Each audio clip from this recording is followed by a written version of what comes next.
Hey guys, it's Neffy. Thank you for joining me once again. As you guys know, I'm an urban apologist. I answer questions related to being Christian, being Black, and being woke. And I would like to welcome you to part 1 or episode 1 of this new series that I'm doing entitled Living Word of God, where we're going to discuss all things Bible. And so we can't start a discussion, a whole series about the Bible without first exploring where it came from. So that leads us to episode 1's title, How Old is the Old Testament? For those of you who are new here, make sure you like and subscribe and comment. And I'm going to say that in the beginning of all of my videos now because I never say it. Like I leave it to the end and then I don't say it. So as an apologist, being a defender of Christianity, I have discussions with a lot of different people. And many people are under this misconception that the Bible is a book that was recently written for whatever conspiracy theory reason they have surrounding why the Bible would have been written recently. The Bible itself could not have been written or created or invented at the Council of Nicaea or any time in recent history. Because one thing is clear is that the nation of Jewish people does exist. They exist, clearly, right? So the idea that their entire history is a fabrication or that they didn't exist or the people in the Bible didn't exist is really an elementary argument by somebody who has done absolutely no research whatsoever in this area. Even those who do acknowledge the historical existence of the Jews as a people still go above and beyond to try to find all of these reasons as to why their historical text cannot be accurate, right? They just put so much energy into trying to explain away the Jews' own recollection of the things that have happened to them. Obviously, because they're trying to minimize the relationship that the Jews had with God. So I'm just going to give you guys some basic facts about the Bible and the history of the book itself before we start diving into the contents and the spiritual matter concerning this living Word of God. Some interesting things you should know is that the Bible was written over a period of 1,600 years, from Moses to John the Revelator. That is from Genesis, the written account of Genesis, to Revelation. And the reason why I stopped and specified that is because people think that the time of the document reflects the time of the event, right? Or that they're the same. So Genesis was written long after creation week actually happened. But oftentimes people who don't believe in the Bible will say, well, such and such other document was written far before that. And so how can this represent or reflect the beginning of the earth? Honey, that's because it was written afterwards. It was written afterwards. And that brings us to another common thing that people say. They'll say, for example, who was there in Genesis when God said, let there be light? God was there.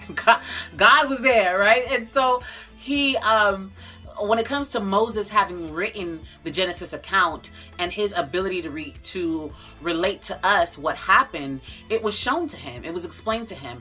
And so it's not that far-fetched of an idea. And I think a lot of bias comes into play when we start having these conversations, because if you're in the African-American community, and I don't even want to limit it to us, but this is my niche area, right? This is my people. This is who I interact with the most, right?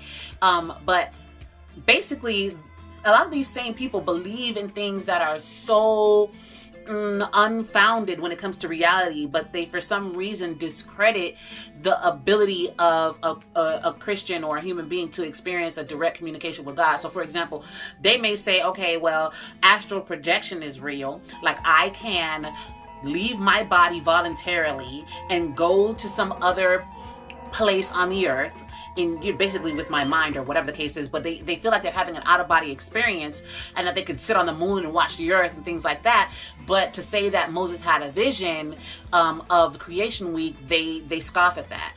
Or some of these people will like visit a psychic and have somebody tell them their future, but they will scoff at prophecy. But back to the point, it was written over a period of 1,600 years by over 40 different authors in various different styles. It contains historical data, it contains genealogy, it contains obviously the scientific facts, it contains obviously the laws of God and standards of morality and righteousness and ethics even, right? And the people who wrote it, most of them did not know each other, although some of them did know each other. Most of them did not know each other. Obviously, you're not going to know people from 1,000 years into the past or future, right? And then they also come from a variety of different backgrounds. So we have prophets, we have tax collectors, we have farmers, we have kings, so the Bible is it's not a book. It is a library. It is a collection of books that spans the history of the entire earth, from its creation to its very soon destruction.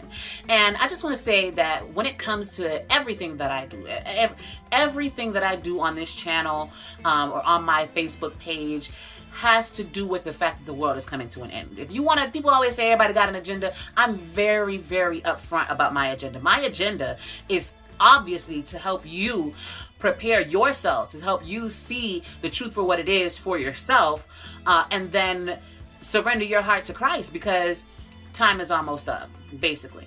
Now, the original writings of the Bible are no longer in existence. The first printing press, the first machine that allowed mass production and replication of books, was invented in 1436 by John Gutenberg.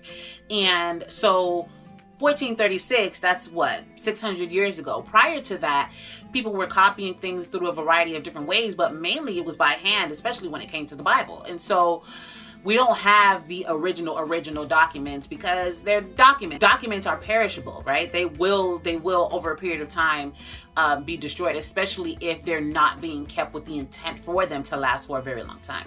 So the idea has been just to make copies of it, and that's what they've been doing. But this is not something that's specific to the Bible. This is not something that, a lot of the documents that we refer to as ancient documents are copies of documents.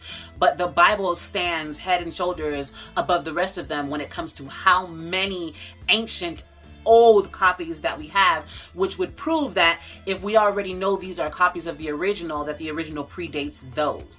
So let's just go through a basic history of the Bible, just really quick, okay? And for those of you who are frequent watchers of my channel, y'all know really quick, who knows what that really means, okay? Because I'm just trying to do the best I can. Moses wrote the first 5 books of the Bible, and a couple of other books as well. But the first 5 books of the Bible are known as the Torah, also referred to as the law. In Deuteronomy 31:24-26, we see that Moses gave the Levites guardianship over these books. And it reads, "And it came to pass, when Moses had made an end of writing the words of this law in a book, until they were finished, that Moses commanded the Levites, which bear the ark of the covenant of the Lord, saying, Take this book of the law and put it in the side of the ark of the covenant of the Lord your God, that it may be there for a witness against thee." So then how do we get from Moses to the transmission of these documents moving forward? Well, the next leader after Moses was Joshua. He likewise made sure that the Israelites understood the importance of the written word of God. Joshua 8:34. "And afterward he read all the words of the law, the blessings and cursings, according to all that is written in the book of the law."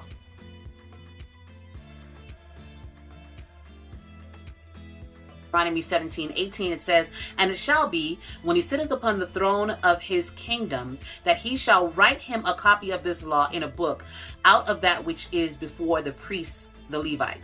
Each king of Israel was required to write a copy of the law. This is the first time we see someone being commanded to make a copy of the written word of God. So now we can establish and understand that Moses had the original book. It was put in the Ark of the Covenant, but then there were also copies made by each ruler of the Israelites. But let's go ahead and step outside of the Bible for a second and look into archaeological findings that would suggest how old the Bible is. The first archaeological find that we're going to discuss is the Nash Papyrus. They are 4 fragments currently housed at the University of Cambridge Library. It dates back to the middle of the 2nd century BC. Prior to the discovery of the Dead Sea Scrolls, it was the earliest known manuscript containing a portion of the biblical text. Next, we have the Ein Gedi scroll. This text was discovered charred in Ein Gedi. They say that it contains writings that are 100% identical to the version of the book of Leviticus that has been in use for centuries, that we have today. So this this particular scroll was found, like I said, it was found charred. There was a fire that kind of singed the documents, and when they tried to open them by hand, they would fall apart. So they've kind of been storing them in jars for some years until recently, where we have the technology to be able to scan them without touching them. And so scanning them has revealed what is written in the text. It's super interesting. I linked the article in the description so you can go ahead and read for yourself. Next, we have the Dead Sea Scrolls. If you've done any sort of biblical research, I'm sure you're familiar with the phrase Dead Sea Scrolls. When they were discovered in 1946 near the Dead Sea, they replaced what had been thought at that time to be the oldest surviving biblical text by 1,000 years. So that's a pretty remarkable find. Like whatever they thought before that, the Dead Sea Scrolls surpassed it by 1,000 years. And so we're moving our way backwards in time to prove with each discovery that the Bible is older than what they initially were claiming it to be. It contains many copies of every book of the Old Testament or the Hebrew Bible except for the book of Esther, and it's written in Hebrew, Aramaic, and Greek, and a couple of other languages as well. There were other writings that were found alongside the biblical scrolls in these caves in Qumran, which is in the Middle East, a very dry and arid area that would allow for the preservation of these documents for that time. And finally, we have the Silver Scrolls, also known as the Ketef Himnon Scrolls. They were discovered in 1979 in a tomb in the city southwest of the old city of Jerusalem by an archaeology professor from Tel Aviv University. That city is called Ketef Himnon, which is why they're also known as the Ketef Himnon amulets, not scrolls. They are dated to just before the destruction of Jerusalem by Nebuchadnezzar in 586 BC.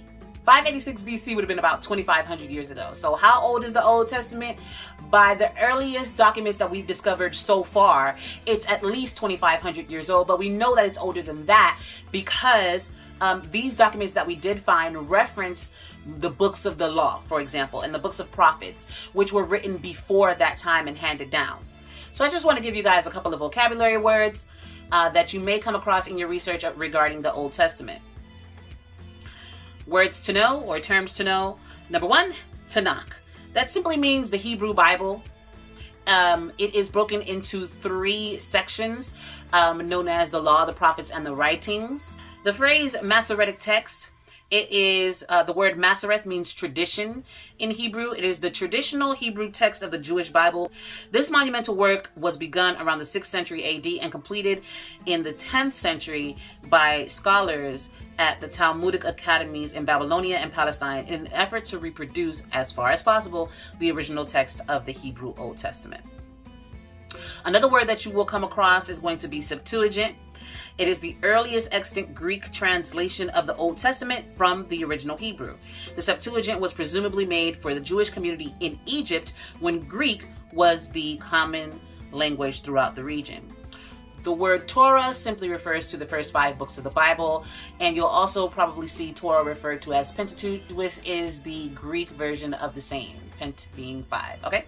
So I just want to give you guys a little bit more like archaeological evidence aside from these scrolls and amulets that they've been discovering, which I think is amazing. So I also want to show that the Bible was written when it says it was written, and also by whom, and also on top of that, that it's historically accurate. It's a Jehoiakim rations tablet. It discusses the food rations that were given to the King Jehoiakim, and this is actually from Babylon. It was discovered in Babylon. So this is a Babylonian historical document, and or record, because they documented things that happened in their clay tablets. So this record demonstrates that Jehoiakim, it refers to him as a Judite, that he was in fact in captivity in Babylon. So not only do we see that these people existed, but that they knew each other, and we can find archaeological evidence that shows the relationship between them, and again, that the Bible is a accurate historical record. So how old is the Old Testament? At a minimum, it's 2,500 years old, but once again, we know that it's far older than that. The consensus among scholars appears to be that it was written, that Genesis was written approximately 1450 BC. I personally personally, according to my own studies, I come to the conclusion that it's written, because I actually believe the Bible and what it says. It was written in about 2500 BC. So that's about 4,000 years. 4,000 years old. That's how old the Bible is. So make sure you join me for the next video, because we're going to discuss the New Testament and the archaeological support for that, and the people and the places that are listed therein. In this series, once again, we're going to be talking about the Bible. I just wanted to start out with the text itself, and then we're going to dive into the living Word of God and the fact that it's alive and the power that it has, and how we can substantiate these things as Christians, and how we can understand them and apply them to our lives. The Bible is the most important document that exists, once again, because it tells us not only where we came from, but where we can go. One of two options that we have, right? Stay Christian, stay Black, stay woke.